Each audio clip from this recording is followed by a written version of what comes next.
பிரதமர் மோடியை தொலைபேசியில் அழைத்த இஸ்ரேல் பிரதமர் பெஞ்சமின் நெதன்யாகு மேற்காசிய நிலவரம் மற்றும் இருநாட்டு உறவுகள் குறித்து ஆலோசனை நடத்தினார். கோதாவரி காவிரி குண்டாறு இணைப்பு திட்டத்தை விரைவாக செயல்படுத்திட வலியுறுத்தி பிரதமர் மோடிக்கு முதல்வர் விஜய் கடிதம் எழுதியுள்ளார். மத்திய அரசு மேற்கொள்ள உள்ள தொகுதி மறுவரையறை பணி குறித்து ஆலோசிக்க தமிழகத்தைச் சேர்ந்த எம்பிக்கள் கூட்டத்திற்கு முதல்வர் விஜய் அழைப்பு விடுத்துள்ளார். இலங்கை கடற்படையால் கைது செய்யப்பட்ட 11 தமிழக மீனவர்களை விடுவிக்க கோரி மத்திய வெளியுறவுத்துறை அமைச்சர் ஜெய்சங்கருக்கு முதல்வர் விஜய் கடிதம் எழுதியுள்ளார். கைதான மீனவர்களை விடுவிக்க இலங்கை அரசுடன் மத்திய அரசு பேசி நடவடிக்கை எடுக்க வேண்டும் என மாணிக்கம் தாக்கூர் வலியுறுத்தியுள்ளார். மீனவர்களின் வாழ்வாதாரத்தை அலட்சிய போக்குடன் பாரதிய ஜனதா அரசு தட்டி கழிப்பது கொந்தளிப்பை ஏற்படுத்தியுள்ளது என்றார். சட்டசபையில் தாக்கல் செய்யப்பட்ட வேளாண் பட்ஜெட் எதிர்பார்ப்புகளை பூர்த்தி செய்யவில்லை என இந்திய கம்யூனிஸ்ட் மாநில செயலாளர் வீரபாண்டியன் கூறினார். விவசாயிகளின் கடன்களை முழுவதுமாக ரத்து செய்ய வேண்டும் எனவும் வலியுறுத்தியுள்ளார். மகளிருக்கு மாதம் 2500 ரூபாய், பட்டதாரி இளைஞர்களுக்கு 4000 ரூபாய் வழங்கப்படுவது குறித்து பட்ஜெட்டில் அறிவிப்பு இல்லை. இதுகுறித்து முதல்வர் விளக்கம் கொடுக்க வேண்டும் என இந்திய கம்யூனிஸ்ட் மூத்த நிர்வாகி முத்தரசன் தெரிவித்துள்ளார். விவசாயிகளின் பயிர்க்கடன் முழு தள்ளுபடி குறித்த அறிவிப்பு என்பதுதான் விவசாயிகளின் எதிர்பார்ப்பு என PR பாண்டியன் தெரிவித்துள்ளார். நீர்நிலைகளை பாதுகாக்க அரசு நிதி ஒதுக்கியது பாராட்டத்தக்கது என்றார். தேசிய கைத்தறி நாளை முன்னிட்டு முதல்வர் விஜய் வாழ்த்து தெரிவித்துள்ளார். நெசவாளர்களின் தயாரிப்புகளை சர்வதேச அளவில் நேரடியாக விற்பனை செய்வதற்காக கோஆப்டெக்ஸ் நிறுவனத்தின் மூலம் அமைக்கப்பட்டுள்ள வெற்றி தறி விற்பனை நிலையங்களை இந்நாளில் தொடங்கி வைக்கிறேன் என அறிவித்துள்ளார். மத்திய உள்துறை அமைச்சர் அமித்ஷாவை தேமுதிக MP சுதீஷ் மரியாதை நிமித்தமாக சந்தித்து பேசினார். அலகாபாத் உள்ளிட்ட இடங்களில் இளைஞர்களுடன் கலந்துரையாடும் காங்கிரஸ் MP ராகுல் ஜார்க்கண்டில் மாணவர்கள் நடத்தும் போராட்டம் குறித்து மௌனம் காத்து இரட்டை முகத்தை வெளிப்படுத்துகிறார் என பாரதிய ஜனதா MP ரவிசங்கர் பிரசாத் குற்றம் சாட்டியுள்ளார். நாட்டின் பாதுகாப்பு திறனை மேலும் வலுப்படுத்தும் வகையில் அணு ஆயுதங்களை ஏந்தி செல்லும் திறன் கொண்ட அக்னி 4 பாலிஸ்டிக் ரக ஏவுகணையின் சோதனை ஒடிசாவின் சந்திப்பூர் ஏவுதளத்தில் வெற்றிகரமாக மேற்கொள்ளப்பட்டது. அமெரிக்க சட்டப்படி இந்தியாவில் சமூக வலைதளங்கள் இயங்க முடியாது. தொழில்நுட்ப பிரச்சினைகள் உள்ளன. ஒவ்வொரு கோணமும் புரிந்து கொள்ளப்பட வேண்டும் என மத்திய அரசு கண்டித்துள்ளது.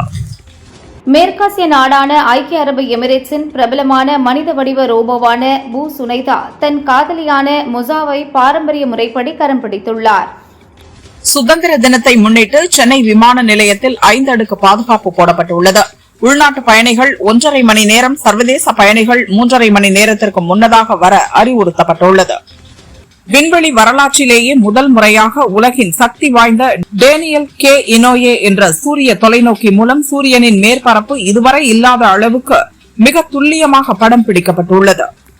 தென்காசி மாவட்டம் பாவூர் சத்திரம் அருணாபேரி மேகம் திரை கொண்ட சாஸ்தா கோயில் ஆடி மாத திருவிழாவின் சிகர நிகழ்ச்சியான மண்குதிரையில் சாஸ்தா வீதி உலா வரும் நிகழ்ச்சி விமரிசையாக நடைபெற்றது.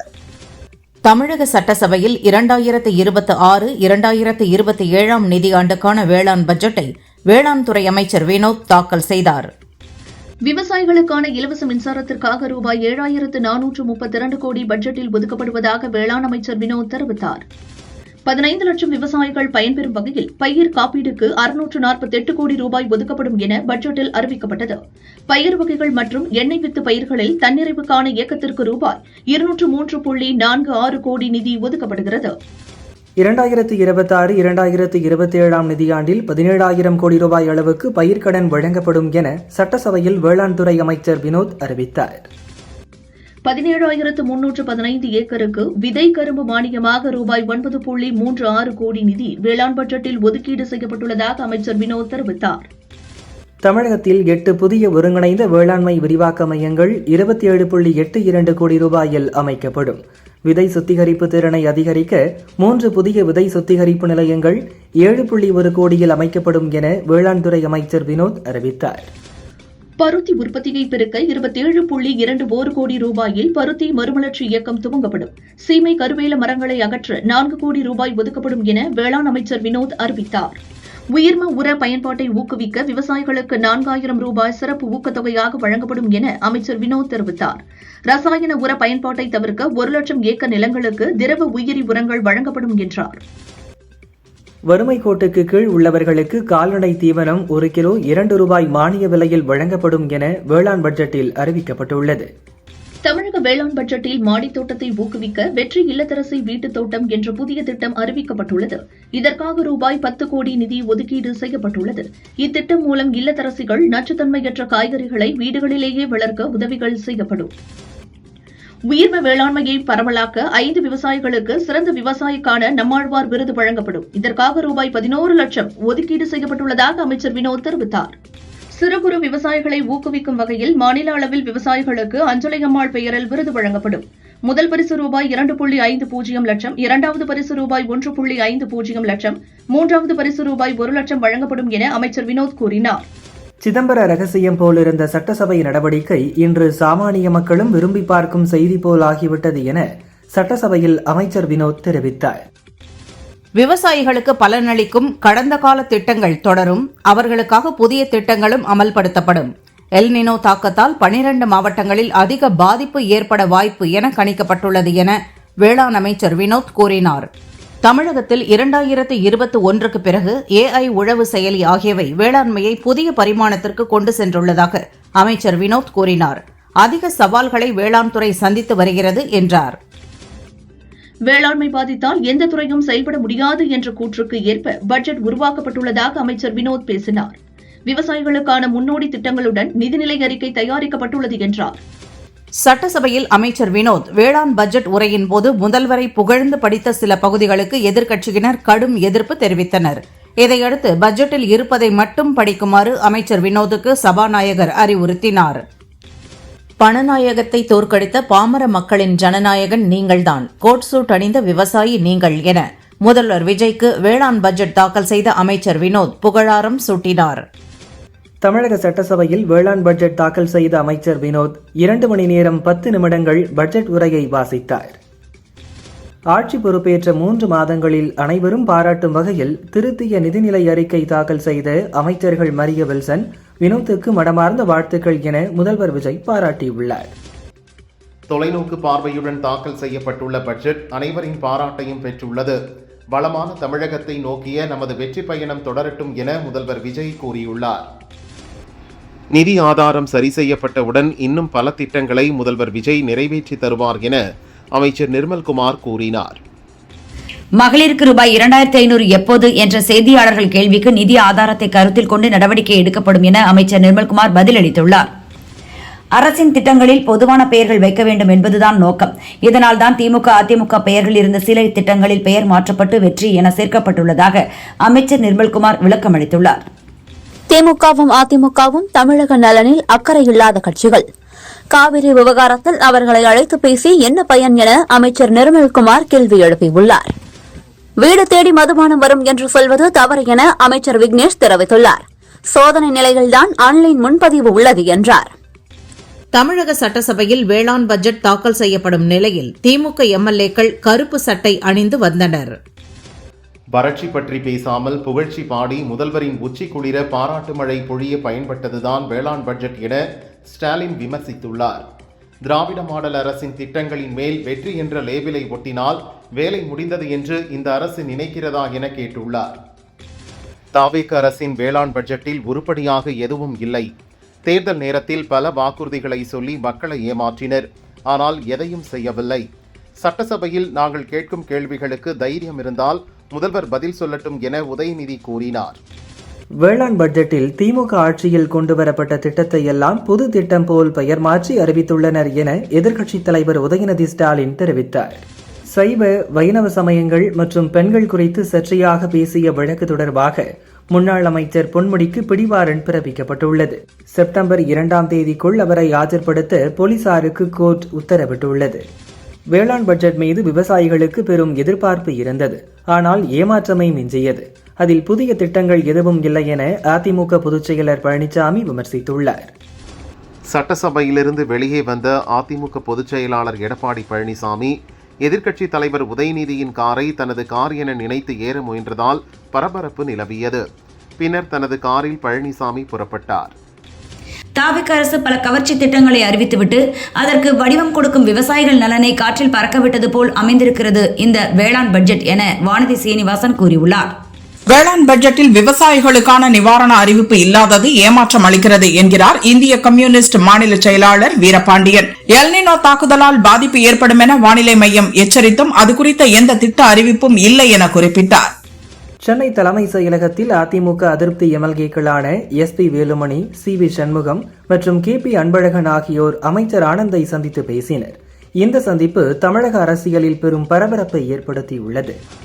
நாங்கள் அதிமுகவில் இருப்பது பிடிக்கவில்லையா? அதிமுக எங்கள் கட்சி, எங்களை வளர்த்த கட்சி. அத்திக்கடவு அவிநாசி திட்ட கோரிக்கைகளுக்காகவே அமைச்சர்களை சந்தித்தோம் என எஸ்பி வேலுமணி விளக்கமளித்தார். தாவேக்கவில் இணைவது குறித்த வதந்திகளையும் அவர் மறுத்தார்.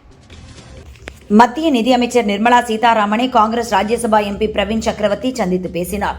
தமிழக அரசின் நிதிநிலை குறித்து விவாதித்தோம், கருத்துக்களை பொறுமையாக கேட்டறிந்தார் என பிரவீன் சக்கரவர்த்தி கூறினார். அரசின் வேளாண் பட்ஜெட்டில் புதிய அறிவிப்புகள் இல்லை என காவிரி டெல்டா பாசன விவசாயிகள் சங்க கூட்டமைப்பு தெரிவித்துள்ளது. தாவேகாவின் தேர்தல் வாக்குறுதிகளை நிறைவேற்றாத வெற்று அறிக்கை என கூறியுள்ளது. பழனிசாமியை நான் ஏன் சந்திக்க வேண்டும்? அவருக்கும் எங்களுக்கும் என்ன உள்ளது? தொகுதி தொடர்பாக சில கோரிக்கைகளை அமைச்சரிடம் வழங்கியுள்ளோம்.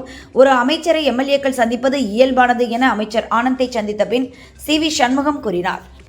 கச்சத்தீவு அருகே மீன்பிடித்துக் கொண்டிருந்த ராமேஸ்வரம் மீனவர்கள் 8 பேரை எல்லை தாண்டி மீன்பிடித்ததாக கூறி இலங்கை கடற்படை கைது செய்தது.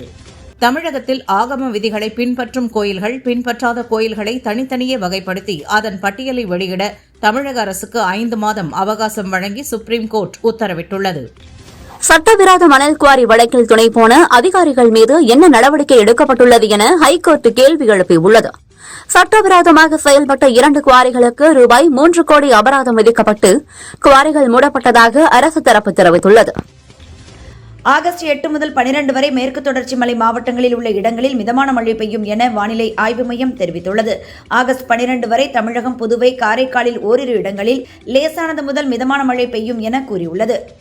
டெல்லி மற்றும் புறநகர் பகுதிகளில் அதிகாலை முதல் கனமழை கொட்டி தீர்த்தது. இதனால் போக்குவரத்து நெரிசல் ஏற்பட்டதோடு மக்களின் இயல்பு வாழ்க்கை பாதிக்கப்பட்டது.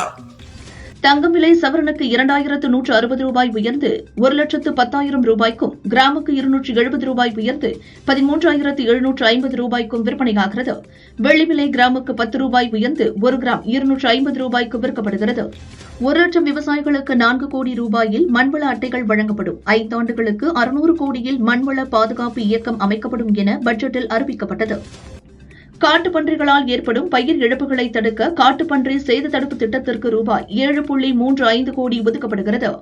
மக்காச்சோள உற்பத்தி மேம்பாட்டு திட்டத்திற்கு 36 கோடி ரூபாய் ஒதுக்கப்படும் என அமைச்சர் வினோத் கூறினார். பழனி கோயில் நில மோசடி விவகாரத்தில் முன்ஜாமீன் தள்ளுபடி செய்யப்பட்ட நிலையில் சார்பதிவாளர் ஜஸ்டின் மணிகண்டன் கைது செய்யப்பட்டார். மழை வெயிலிலிருந்து விளைபொருட்களை பாதுகாக்க விவசாயிகளுக்கு 43,500 தார்பாய்கள் வழங்க 10 கோடி ரூபாய் பட்ஜெட்டில் ஒதுக்கப்பட்டுள்ளது. பெண்கள் உள்ளிட்ட விவசாயிகளுக்கு ட்ரோன் இயக்கும் பயிற்சி வழங்க 1.50 கோடி ரூபாய் ஒதுக்கீடு செய்யப்படும். ரூபாய் 4 கோடியில் வான்மகள் திட்டம் செயல்படுத்தப்படும் என தமிழக பட்ஜெட்டில் அறிவிக்கப்பட்டது. தமிழக மக்களையும் தமிழகத்தையும் முன்னேற்றும் தொலைநோக்கு பார்வையுடன் தயாரித்துள்ள பட்ஜெட்டை வரவேற்கிறோம். ஒதுக்கப்பட்டுள்ள நிதியை முழுமையாக பயன்படுத்தி மக்களுக்கான பயன்கள் முழுமையாக செல்ல வேண்டும் என ஜி.கே. வாசன் கூறினார். காளான் வளர்ப்பினை ஊக்குவிக்க கிராமப்புற இளைஞர்கள், பெண்களுக்கு 50 சிறிய அளவிலான காளான் உற்பத்தி கூடங்கள் 50 லட்சம் ரூபாய் நிதியில் அமைக்கப்படும் என அமைச்சர் வினோத் கூறினார். பரந்தூர் ஏர்போர்ட் திட்டத்தை திரும்ப பெறுவது, மாற்றுவது அல்லது கைவிடுவது தொடர்பாக தமிழக அரசிடமிருந்து எந்த ஒரு கோரிக்கையும் மத்திய அரசுக்கு வரவில்லை என லோக்சபாவில் திமுக எம்பி தயாநிதி மாறன் எழுப்பிய கேள்விக்கு மத்திய சிவில் விமான போக்குவரத்து துறை இணை அமைச்சர் முரளிதர் மோகோல் எழுத்துப்பூர்வ பதிலளித்துள்ளார். நியூஸ் பேப்பரை வாசிப்பது போல் வேளாண் பட்ஜெட்டை அமைச்சர் வாசித்திருக்கிறார். முதல்வர் விஜய் நினைத்தால் இப்போதே விவசாயிகளுக்கு நன்மை செய்ய முடியும். இதற்கு எதற்கு அடுத்த ஜென்மம் என தேமுதிக பொதுச் செயலர் பிரேமலதா கேள்வி எழுப்பியுள்ளார். வேளாண் பட்ஜெட்டின் மொத்த மதிப்பு குறைக்கப்பட்டுள்ளது என அன்புமணி தெரிவித்துள்ளார். நோக்கத்தை நிறைவேற்றாத பட்ஜெட்டாக வேளாண் பட்ஜெட் உள்ளது என்றார். வாழை குலைகளின் பாரம் மற்றும் காற்றினால் வாழை மரங்கள் சாய்வதால் ஏற்படும் இழப்புகளை தவிர்க்க ரூபாய் 6.25 கோடி மதிப்பீட்டில் முட்டுக் கொடுத்தல் திட்டம் வேளாண் பட்ஜெட்டில் அறிவிக்கப்பட்டுள்ளது. தேனி உள்ளிட்ட மாவட்டங்களின் வனப்பகுதிகளில் உள்ள மக்களை வெளியேற்ற சுப்ரீம் கோர்ட் உத்தரவிட்ட நிலையில் தமிழக அரசு சார்பில் சீராய்வு மனு தாக்கல் செய்யப்படும். அதுவரை மக்களை வெளியேற்றும் நடவடிக்கை எதுவும் இருக்காது என அமைச்சர் நிர்மல்குமார் சொன்னார். அரசு சார்பிலான திட்டங்கள் 70 முதல் 80 ஆண்டு திட்டங்கள் தான் ஒவ்வொரு ஆட்சியிலும் விரிவாக்கம் செய்கின்றனர் என அமைச்சர் நிர்மல்குமார் தெரிவித்துள்ளார். ஒவ்வொரு ஆட்சியிலும் செய்வது போல்தான் இந்த நிதிநிலை அறிக்கையில் செய்துள்ளோம். ஸ்டிக்கர் ஒட்ட வேண்டிய அவசியம் எங்களுக்கு இல்லை என்றார். போராடினால் தடியடி வழக்கு இளைஞர்களின் குரலை ஒடுக்குவதில் பிரதமர் மோடி அரசின் கொள்கை என ராகுல் விமர்சித்துள்ளார். மாணவர்களின் குரலை கண்டு அவர்கள் அஞ்சுகிறார்கள் என்பது தெளிவாகிறது என்றார். மாற்றம் என்று சொல்லி வந்தவர்கள் அளித்த பட்ஜெட் ஏமாற்றம் தருகிறது என முன்னாள் வேளாண் அமைச்சர் பன்னீர்செல்வம் தெரிவித்துள்ளார். வேளாண் பட்ஜெட்டில் புதிய அறிவிப்புகள் எதுவும் இல்லை என்றார். எந்த கேள்விக்கும் முதல்வர் பதில் சொல்ல மாட்டார் என்று ஒரு அமைச்சர் சொல்கிறார். எந்த கேள்விக்கும் முதல்வர் பதில் சொல்லாவிட்டால் ஜனநாயகம் எப்படி இருக்கும் என தமிழக வாழ்வுரிமை கட்சி தலைவர் வேல்முருகன் கேள்வி எழுப்பியுள்ளார். தென்காசி மாவட்டம் குற்றாலத்தில் சீசன் துவங்கியுள்ளதால் சுற்றுலா பயணிகளின் பாதுகாப்புக்கு மேற்கொள்ளப்பட்டுள்ள நடவடிக்கை குறித்து கலெக்டர் அறிக்கை தாக்கல் செய்ய வேண்டும் என ஹைகோர்ட் மதுரை கிளை உத்தரவிட்டுள்ளது. கரையாறு சொரிமுத்து ஐயனார் கோயிலில் ஆடி அமாவாசை விழாவை முன்னிட்டு நாளை முதல் 10 நாட்களுக்கு அகஸ்தியர் அருவிக்கு பொதுமக்கள் செல்ல வனத்துறை தடை விதித்துள்ளது. பயிர்க்கடன் முழுவதுமாக தள்ளுபடி என்ற தாவேகவின் தேர்தல் வாக்குறுதியை நிறைவேற்ற கோரி மாநிலம் முழுவதும் விவசாயிகள் கடந்த 2 மாதங்களாக போராடி வந்த நிலையில் வேளாண் பட்ஜெட்டிலும் அதற்கான அறிவிப்பு எதுவும் இல்லாதது அவர்களை மீண்டும் ஏமாற்றத்துக்கு ஆளாக்கியுள்ளது. முதல்வர் கோப்பைக்கான விளையாட்டுப் போட்டிகள் செப்டம்பர் 4ஆம் தேதி துவங்குகிறது. இதில் பங்கேற்க இன்று முதல் http://tncmtrophy.sdat.in இல் பதிவு செய்யலாம் என அறிவிக்கப்பட்டுள்ளது. பழனி கோயில் நிலமோசடி தொடர்பாக பத்திர எழுத்தர் ஜெயபிரகாஷின் குடும்பத்தாரிடம் சிபிசிஐடி போலீசார் விசாரணை நடத்தினர். ஜெயபிரகாஷின் மனைவி, தந்தை, அவரது அண்ணன் உட்பட 8 பேரிடம் திண்டுக்கல் சிபிசிஐடி அலுவலகத்தில் விசாரணை நடந்தது. சுதந்திர தினத்தை முன்னிட்டு கோவை பீளமேட்டில் உள்ள சர்வதேச விமான நிலையத்தில் இன்று முதல் பாதுகாப்பு கட்டுப்பாடுகள் தீவிரப்படுத்தப்பட்டுள்ளன. பார்வையாளர்களுக்கு முற்றிலும் அனுமதி ரத்து செய்யப்பட்டுள்ளது. திருவள்ளூரில் அம்மோனியா கசிந்த வழக்கு தொடர்பாக 3 பேருக்கு ஹைகோர்ட் நிபந்தனை ஜாமீன் வழங்கியது. ஜூன் 21 பெரியபாளையம் அருகே இறால் பதப்படுத்தும் தொழிற்சாலையில் அம்மோனியா கசிந்து பலர் இறந்தது குறிப்பிடத்தக்கது. பழனி முருகன் கோயிலுக்கு வெடிகுண்டு மிரட்டல் விடுக்கப்பட்டது. போலீசார் நடத்திய சோதனையில் மிரட்டல் வெறும் புரளி என்பது தெரிய வந்தது. மிரட்டலை அடுத்து கோயிலில் போலீஸ் பாதுகாப்பு பலப்படுத்தப்பட்டுள்ளது. சென்னை ஒன் செயலி மூலம் பஸ், மெட்ரோ மற்றும் புறநகர் ரயில்களில் இதுவரை மேற்கொள்ளப்பட்ட பயணங்கள் 2 கோடியை கடந்து புதிய மைல்கல்லை எட்டியுள்ளது. இது சென்னையின் பொது போக்குவரத்து சேவையை எளிதாகவும் விரைவாகவும் மக்கள் பயன்படுத்த வழிவகுத்துள்ளது. மாதவரம் நெடுஞ்சாலை நிலையத்திலிருந்து 819 மீட்டர் சுரங்கம் தோண்டிய நீலகிரி இயந்திரம் மூலக்கடை வந்தது. சென்னை மெட்ரோ ரயில் திட்டத்தின் 2வது கட்டத்தில் இதுவரை 24 சுரங்கங்கள் தோண்டும் பணி நிறைவு பெற்றுள்ளது. சேலம் மாவட்டம் மேட்டூர் அணைக்கான நீர்வரத்து 19,119 கன அடியிலிருந்து 19,264 கன அடியாக உயர்ந்துள்ளது. குடிநீர் தேவைக்காக வினாடிக்கு 1,500 கன அடி நீர் வெளியேற்றப்படுகிறது. கர்நாடக மாநிலம் நாகரஹொலை என்ற இடத்தில் உள்ள கபினி நீர்த்தேக்கத்தை புலி ஒன்று நீந்தி கடந்து சென்றது. இந்த வீடியோ வைரலாகி வருகிறது. சதுரகிரி சுந்தர மகாலிங்கம் கோவில் மலையடிவாரத்தில் உள்ள கடைகளை மேற்கொண்டு இடிக்க வேண்டாம் என்றும் விரிவான பதில் மனு தாக்கல் செய்யவும் வத்ராயிருப்பு தாசில்தாருக்கு ஹைகோர்ட் மதுரை கிளை உத்தரவு பிறப்பித்துள்ளது. திருநள்ளாறு அருகே உள்ள அத்திப்படிகை அங்காளம்மன் கோவில் திருப்பணிக்குழுவை சென்னை ஹைகோர்ட் கலைத்துள்ளது. தருமபுரம் ஆதீனம் கட்டளை தம்பிரானின் நேரடி ஒப்புதல் இல்லாமல் கோயிலுக்கு எந்தவொரு திருப்பணிக்குழுவும் அமைக்கப்பட முடியாது என அதிரடி தீர்ப்பு வழங்கியது. ஸ்ரீவில்லிபுத்தூர் ஆண்டார் கோவில் தேரோட்டம் நடப்பதை முன்னிட்டு வரும் 14ஆம் தேதி விருதுநகர் மாவட்டத்திற்கு உள்ளூர் விடுமுறை அறிவிக்கப்பட்டுள்ளது. திருத்தணி சுப்பிரமணிய சுவாமி கோவிலில் சாமி தரிசனம் செய்ய வந்த முன்னாள் அமைச்சர் சேகர் பாபு காரை கூட்ட நெரிசலை காரணம் காட்டி அடிவாரத்தில் போலீசார் தடுத்து நிறுத்தினர். அரை மணி நேர காத்திருப்புக்கு பிறகு உயர் அதிகாரிகளின் தலையீட்டால் அனுமதிக்கப்பட்டார். கோவையில் பஸ்ஸில் கல்லூரி மாணவிக்கு பாலியல் தொல்லை கொடுத்த புகாரில் கைதான காவலர் மணிவேந்தன் சஸ்பெண்ட் செய்யப்பட்டுள்ளார். திருவள்ளூரில் இறால் பதப்படுத்தும் ஆலையில் நடந்த அமோனியா வாயு கசிவு விபத்தில் உயிரிழந்தவர்களின் குடும்பங்களுக்கு தலா 10 லட்சம் ரூபாய் இழப்பீடு வழங்க ஆலை உரிமையாளருக்கு சென்னை ஹைகோர்ட் உத்தரவிட்டுள்ளது. கோவை மாவட்டம் கிணத்துக்கடவு அருகே முன்விரோதம் காரணமாக மர்ம கும்பல் நள்ளிரவில் வீடு புகுந்து 22 வயது வாலிபரை அரிவாளால் வெட்டி கொடூரமாக கொலை செய்த சம்பவம் பரபரப்பை ஏற்படுத்தியுள்ளது. கிணத்துக்கடவு போலீசார் தனிப்படை அமைத்து தீவிரமாக தேடி வருகின்றனர். பெண் செய்தி வாசிப்பாளருக்கு பாலியல் துன்புறுத்தல் மற்றும் மிரட்டல் விடுத்த புகாரில் திமுக ஆதரவாளரும் பங்குச்சந்தை வர்த்தகருமான பிரபல தொழிலதிபர் PR சுந்தரை சென்னை போலீசார் பெங்களூருவில் கைது செய்தனர். அதற்கு உடந்தையாக இருந்த அவரது மனைவியும் கைது செய்யப்பட்டார். தென்காசியில் புதையல் இருப்பதாக கூறி ரூபாய் 1.5 லட்சம் மோசடி செய்த இருவரை தென்காசி போலீசார் கைது செய்து விசாரித்து வருகின்றனர். கேபினெட் செயலர் டி.வி. சோமநாதன், மத்திய உள்துறை செயலர் கோவிந்த் மோகன் ஆகியோருக்கு மேலும் ஓராண்டு காலம் பணி நீட்டிப்பு வழங்கி மத்திய அரசு உத்தரவிட்டுள்ளது. விரைவு ரயில்களில் ஏசி பெட்டிகளில் RAC பயணியருக்கும் போர்வை மற்றும் தலையணை கட்டாயம் வழங்க வேண்டும். இதை அனைத்து மண்டல பொது மேலாளர்களும் உறுதி செய்ய வேண்டும் என ரயில்வே வாரியம் உத்தரவிட்டுள்ளது. 2013 இளம்பெண் பத்திரிகையாளரை பாலியல் வன்கொடுமை செய்த வழக்கில் டெஹல்கா பத்திரிகையின் முன்னாள் ஆசிரியர் தருண் தேஜ்பால் குற்றவாளிதான் என்று தீர்ப்பளித்த மும்பை ஹைகோர்ட் அவருக்கு 10 ஆண்டுகள் சிறை தண்டனை விதித்தது. ஸ்ரீவில்லிபுத்தூர் ஆண்டாள் கோயில் ஆடிப்பூர தேர் திருவிழா கொடியேற்றத்துடன் வெகு விமரிசையாக தொடங்கியது.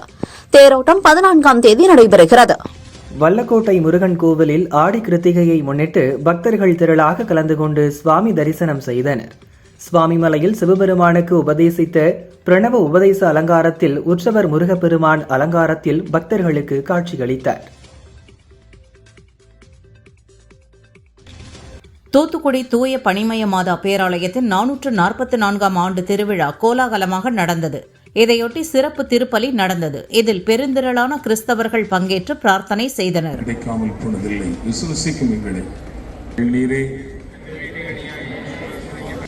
ஈரானில் மக்களை கொல்ல விரும்பவில்லை, ஒப்பந்தம் செய்யவே விரும்புகிறேன் என அமெரிக்க அதிபர் டிரம்ப் தெரிவித்தார். தில்லியில் நடந்த வங்கதேச முன்னாள் பிரதமர் ஷேக் ஹசீனாவின் நிகழ்ச்சியில் பங்கேற்ற வங்கதேச கிரிக்கெட் அணியின் முன்னாள் கேப்டன் ஷஹீப் அல் ஹசனின் வீட்டில் மர்ம நபர்கள் பெட்ரோல் குண்டு வீசி தாக்குதல் நடத்தினர். ஆக்கிரமிப்பு காஷ்மீரில் போராட்டத்தில் ஈடுபட்டவர்கள் மீது ராணுவ நடவடிக்கைகளை எடுத்த பாகிஸ்தானை கண்டித்து பிரிட்டனில் வாழும் காஷ்மீர் மக்கள் போராட்டத்தில் ஈடுபட்டனர். ஈரானுடனான போரினால் அமெரிக்க ராணுவத்தில் ஆயுத கையிருப்பு குறைந்து விட்டதாக பரவிய தகவலுக்கு அதிபர் டிரம்ப் மறுப்பு தெரிவித்துள்ளார். ராணுவ தகவல்களை கசியவிடும் நபர்களுக்கு கடுமையான சிறை தண்டனை வழங்கப்படும் எனவும் எச்சரித்துள்ளார். தற்போதைய சூழலில் ஈரான் மதகுருவான மொஜ்தபா கமேனியை தொடர்பு கொள்வது கடினமாக உள்ளது என ஈரான் அதிபர் மசூத் பெசஸ்கியான் தெரிவித்துள்ளார். அவரது ஆதரவு எங்களின் பலமாக இருந்தது. அதன் வாயிலாக நாங்கள் எங்களது நடவடிக்கையை தொடர்ந்தோம் என்றார். குடும்ப பாங்கான வேடங்களில் நடித்த புகழ்பெற்ற மணிகண்டன் இப்போது ஆக்ஷன் களத்திற்கு மாறியிருக்கிறார். மக்கள் காவலன் என பெயரிடப்பட்டுள்ள இப்படத்தில் அவர் போலீஸ் ரோலில் நடிக்கிறார். சந்தோஷ்குமார் இயக்குகிறார். மணிகண்டன் வெளியிட்ட பதிவில் மக்கள் காவலன், ஒரு பேட்ச், ஒரு மனிதன், அதிகாரத்திற்கு எதிரான ஒரு போர் என்று தெரிவித்துள்ளார். கழுகு, கற்றது களவு உள்ளிட்ட படங்களில் ஹீரோவாக நடித்த கிருஷ்ணா அதன்பின் மாரி 2, ஜோஸ்வா போன்ற படங்களில் குணச்சித்திர வேடங்களில் நடித்தார். இப்போது மர்டர் இன் டவுன் என்ற படத்தில் மீண்டும் ஹீரோவாக, அதுவும் போலீஸாக நடிக்கிறார். அவருக்கு ஜோடியாக பிந்து மாதவை நடிக்க பாலகிருஷ்ணன் இயக்குகிறார். கொலை பின்னணியில் கிரைம் கலந்த த்ரில்லர் பாணிகள் ஆக்ஷன் படமாக உருவாகியுள்ளது. நடிப்பு, இயக்கம் என பிஸியாக உள்ள ரவிமோகன் பராசக்தி படத்திற்கு பின் மீண்டும் ஒரு ஹீரோ படத்தில் நடிக்கிறார். இம்முறை தமிழில் அல்ல, தெலுங்கில். அங்கு மஞ்சு மனோஜ் நடிக்கும் வட்டி காசுல வாடா என்ற நகைச்சுவை மற்றும் குடும்ப பின்னணி கொண்ட படத்தில் கடவுள் வெங்கடேஸ்வர பெருமாளாக நடிக்கவுள்ளார். இதை தேஜ் உப்பலபதி இயக்குகிறார். கவின் நயன்தாரா நடிப்பில் பாடலாசிரியர் விஷ்ணு இடவன் இயக்கியுள்ள படம் ஹாய். காதல் கதைகள் உருவாகியுள்ளது. ஆகஸ்ட் 14 வெளியாகும் என அறிவித்திருந்தனர். அன்றைய தேதிகள் விஸ்வநாதன் அண்ட் சன்ஸ் மற்றும் மகுடம் படங்களும் வருவதால் இந்த படத்திற்கு போதிய தியேட்டர் கிடைக்காது என கருதி வேறு ஒரு தேதியில் வெளியிடலாம் என எண்ணுகிறார்கள். அது மட்டுமல்ல, படத்திற்கு பணசிக்கல் ஒன்றும் உள்ளதாம். அதை தீர்த்துவிட்டு வெளியிட முடிவு செய்துள்ளார்களாம். சந்தீப் கிஷன் தற்போது முதல்வர் விஜய் மகன் ஜேசன் சஞ்சய் இயக்கியுள்ள சிக்மா படத்தில் நடித்துள்ளார். அடுத்த மாதம் படம் வெளியாகிறது. அடுத்து அவரின் 33வது படமாக கரிகாலா உருவாகிறது. தமிழ், தெலுங்கு, ஹிந்தி மொழிகளில் உருவாகும் இப்படம் ஃபேண்டசி கதையில் தயாராகிறது. 2 பாகங்களாக உருவாகும் இப்படத்தின் முதல் பாகம் அடுத்த ஆண்டு ஜூலை 2லும், அடுத்த பாகம் 3 மாத இடைவெளியில் அக்டோபர் 28லும் ரிலீஸ் ஆகிறது. 2013 நவீன் இயக்கி தயாரித்து நடித்த படம் மூடர் கூடம். சென்றாயன், ஓவியா, ஜெயபிரகாஷ் உள்ளிட்டோர் நடித்தனர். 13 ஆண்டுகளுக்கு பின் இதன் 2ஆம் பாகம் உருவாகிறது. நவீனே இயக்கி நடிக்கிறார். முதல் பாகத்தில் நடித்தவர்கள் இதிலும் தொடர்கிறார்கள். இதன் முதல் பார்வை வெளியாகியுள்ளது. டார்க் காமெடி, ஃபேண்டசி மற்றும் ஆக்ஷன் கலந்த படமாக உருவாவதாக நவீன் தெரிவித்துள்ளார்.